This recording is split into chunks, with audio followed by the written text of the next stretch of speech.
Hi, my name is Michael Meyer, the Meyer team at Compass Real Estate, and welcome to our weekly Manhattan market update. If you'd like to watch this on a weekly basis or would like to read this in the blog, which you can read, please shoot me an email and just say, add me to the weekly update. Let us jump in. First of all, this past week was an exciting week in the markets. On the positive side, we had the markets jump quite a bit. The stock market gave us some of the largest day gains in months this past week. S&P 500, NASDAQ, Dow jumped 5.9, 8.1, 4.1% respectively.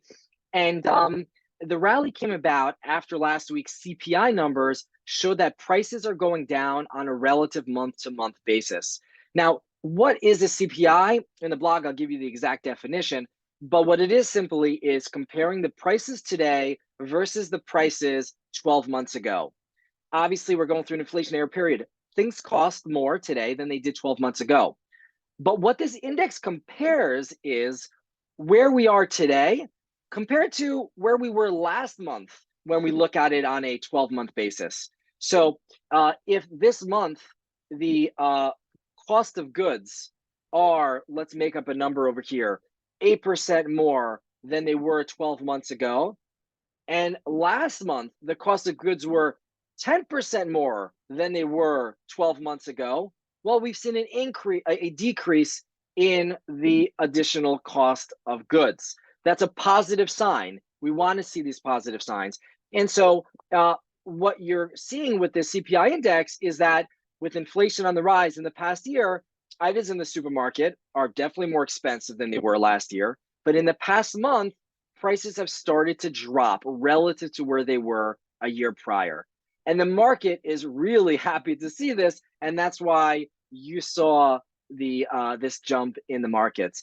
And I'm going to show you over here exactly the let's take a look at what exactly the numbers were here on the CPI index. And so as you can see over here, we're talking about a reduction in the cost of goods on a relative 12-month period. And you can see from September to October, went from over 8 to between 7 and 8% on all items. Or if we look at just all items without food and energy, again, we're seeing this decrease in cost. So really good signs for what we're seeing. Now, how did we get to where we are today? Well, first of all, inflation was hurting people's wallets. You don't like when things cost more. I don't like when things cost more. It just makes you be able to afford less. Not a good thing. Government believes that if they slow down the economy, slow the prices, the price gains, the costs will also slow down. So, for example, if less people want to buy a car because the economy is slower and so less people are out there buying stuff. So if less people buy cars, dealers are going to have to reduce prices in order to entice you to buy their car. And that will result in prices coming down. So the federal government, they raised the federal funds rate in order to accomplish this. And the CPI index seems to be saying that the inflation is beginning to moderate. And if this trend continues, we hope the Fed will lower the federal funds rate ultimately, or at least not continue to increase it at such a strong and fast level. That will put more fuel into the economy, and that will hopefully also result in mortgage rates going down and propping up the real estate market as well. Now, let's talk about that real estate market in New York City in specific for a moment. And let's take a look at what happened this past week. This past week, 185 contracts got signed. So congratulations to all of you, including some of my listings that had a contract signed this past week. And what you're going to see over here is that is a 4% increase from the week before. Nice thing. We like to see more contracts getting signed. When we look at it on a monthly basis for the last 30 days, 821 properties went into contract. That's less than the 900 that we like to see around this time of year, but still a positive sign, a large increase. I'll take it. And one other thing also very important that I would take note of over here is that while the number of properties that went into contract, they went up 4%. And while the number of contracts on a monthly basis went up quite significantly, if we look on the supply side, we see something interesting. 283 properties came onto the market for sale. That's an increase of 3.66%. That is normal for this time of year. It's a normal seasonal trend. I can show it to you over here. Supply is doing its normal thing compared to the prior years. So everything is fine over there on the supply side. But if you look at it on a monthly basis, supply is down 20%, meaning there are 20% less properties that came to the market this last month than did the month before. I think that's a very, very important thing for people to notice, because what it tells me is sellers are not panicking in this market. They're not running out there saying, oh my God, the sky is falling, list my home, get me out of here. Not at all. Actually, 20% less people listed their property the last 30 days than the 30 days before that. So if you're a seller, this is how I would digest the message.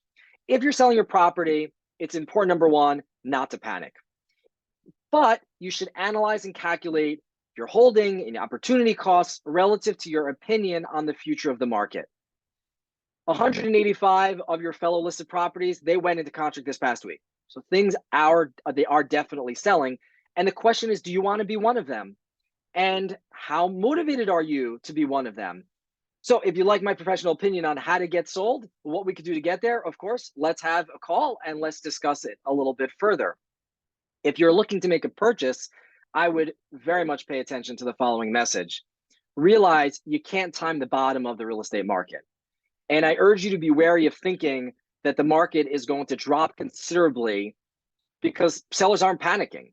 And there's positive news coming out about inflation and positive news coming out about the markets.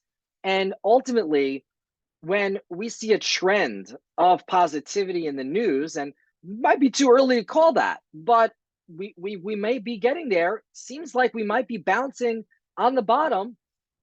Well, eventually what's going to happen is some great news is going to pop out. Some great article is going to come out talking about how we're having a positive trend. Inflation is getting under control. The stock market's all of a sudden going to jump. Sellers are going to feel like they have more money in the bank. Buyers are going to feel like they have more money in the bank. Sellers are going to be a lot less negotiable. They're going to be a lot less confident, and you're going to see this bounce. And you may not be able to get a property that you want at that point in time for a price that you find as valuable as you do today. Yes, rates might be lower, but you can always renegotiate. You can always refinance your rates going forward.